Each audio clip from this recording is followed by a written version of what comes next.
The Passion, according to Mark, chapters 14 and 15. It was 2 days before the Passover and the festival of unleavened bread. The chief priests and the scribes were looking for a way to arrest Jesus by stealth and kill him. For they said, "Not during the festival, or there may be a riot among the people." While he was at Bethany in the house of Simon the leper, as he sat at the table, a woman came with an alabaster jar of very costly ointment of nard, and she broke open the jar and poured the ointment on his head. But some were there who said one another in anger, "Why was the ointment wasted in this way?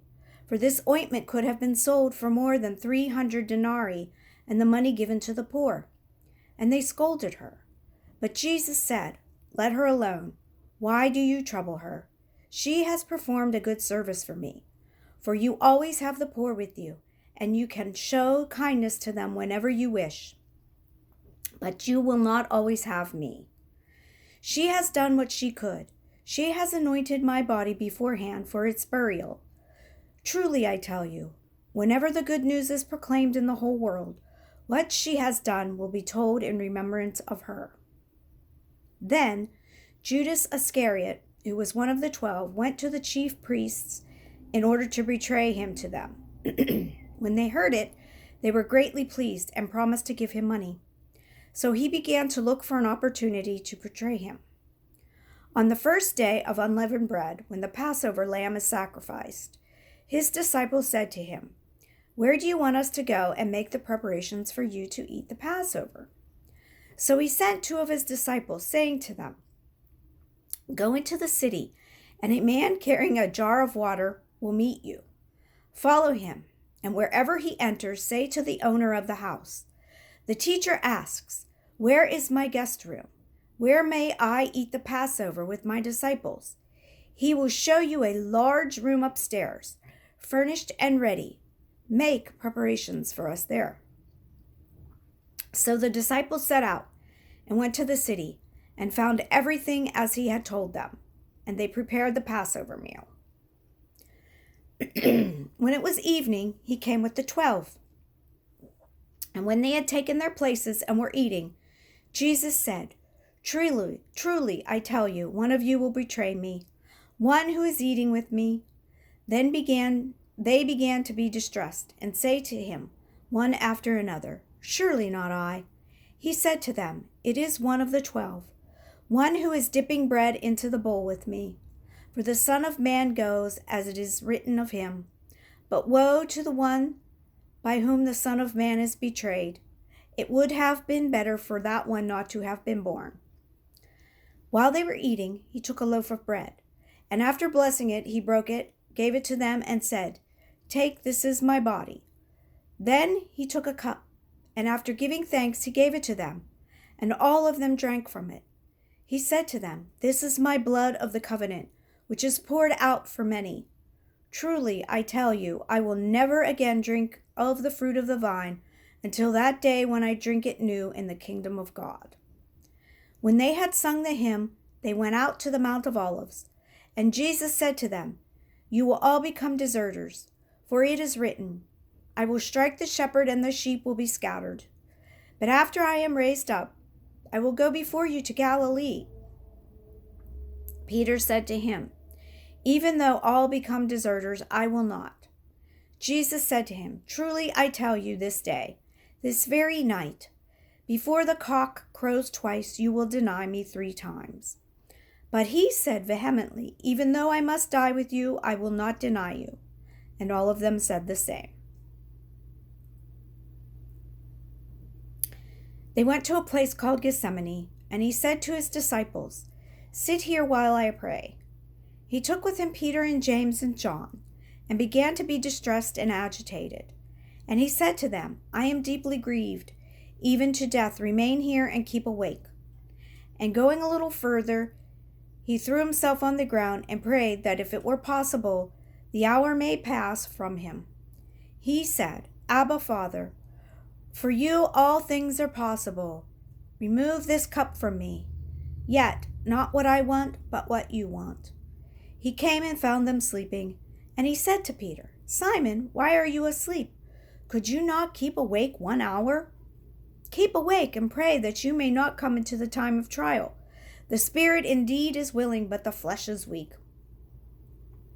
And again he went away and prayed, saying the same words. And once more he came and found them sleeping, for their eyes were very heavy, and they did not know what to say to him.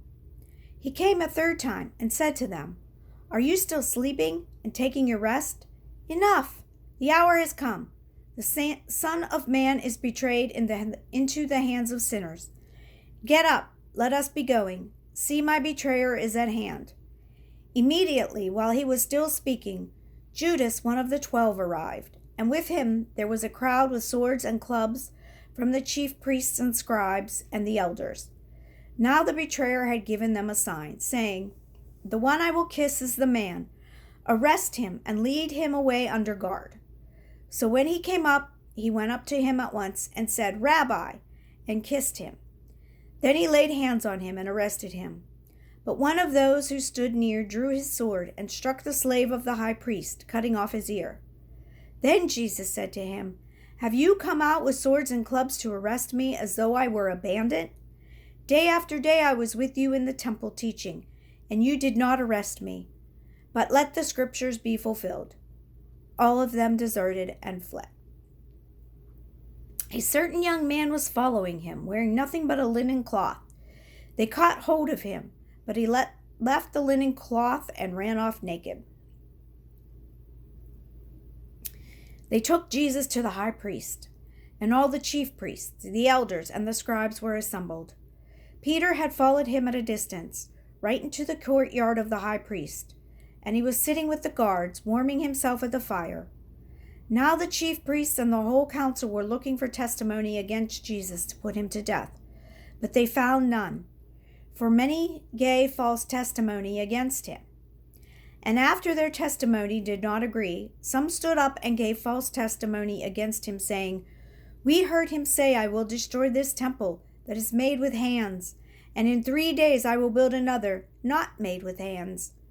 But even on this point their testimony did not agree.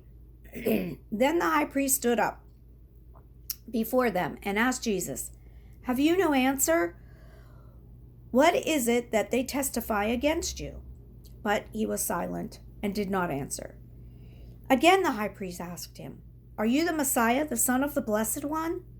Jesus said, I am, and you will see the Son of Man seated at the right hand of the power, and coming with the clouds of heaven. Then the high priest tore his clothes and said, Why do you still need witness? What you have heard this blasphemy. What is your decision? All of them condemned him as deserving death. Some began to spit on him, to blindfold him, and to strike him, saying, Prophesy. The guards also took him over and beat him. While Peter was below in the courtyard, one of the servant girls of the high priest came by. When she saw Peter warming himself, she stared at him and said, You also were with Jesus, the man from Nazareth. But he denied it, saying, I do not know or understand what you are talking about. And he went out into the forecourt. Then the cock crowed, and the servant girl, on seeing him, began to say to the bystanders, This man is one of them. But again he denied it.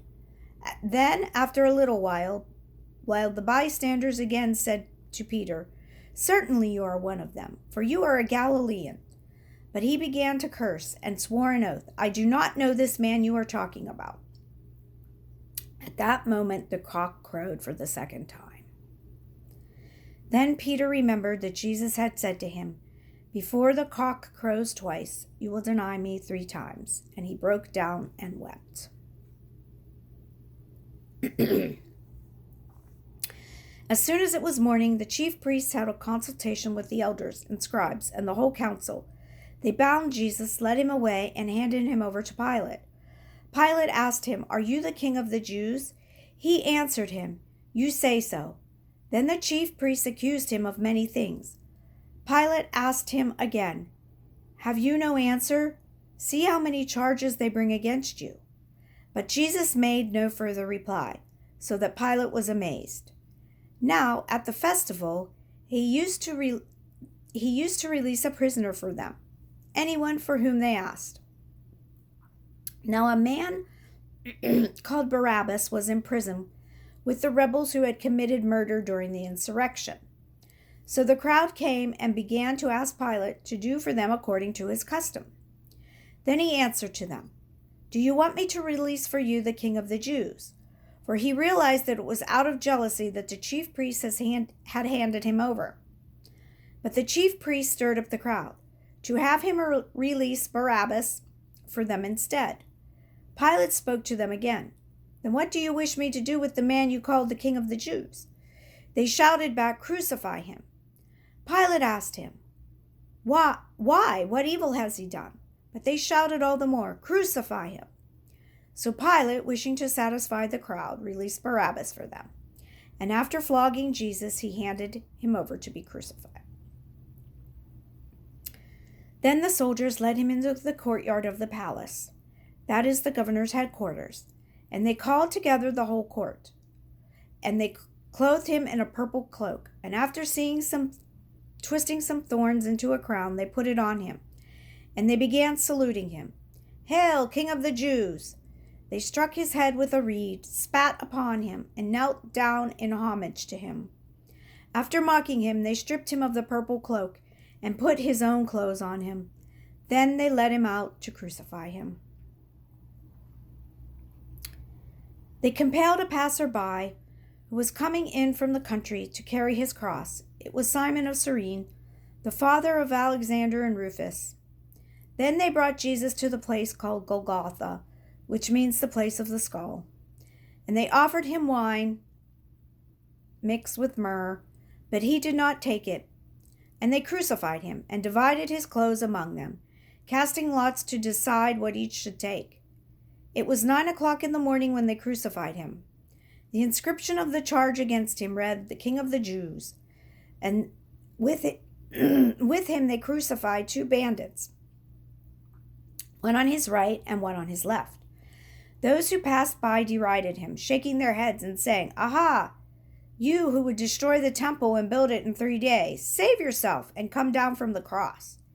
In the same way, the chief priests, along with the scribes, were also mocking him among themselves and saying, "He saved others, he cannot save himself. Let the Messiah, the King of Israel, come down from the cross now, so that we may see and believe." Those who were crucified with him also taunted him. When it was noon, darkness came over the whole land until 3 in the afternoon. At 3 o'clock, Jesus cried out with a loud voice, my God, why have you forsaken me?" When some of the bystanders heard it, they said, "Listen, he is calling for Elijah." And someone ran, filled a sponge with sour wine, put it on a stick, and gave it to him to drink, saying, "Wait, let us see whether Elijah will come to take him down." Then Jesus gave a loud cry and breathed his last, and the curtain of the temple was torn in two from top to bottom.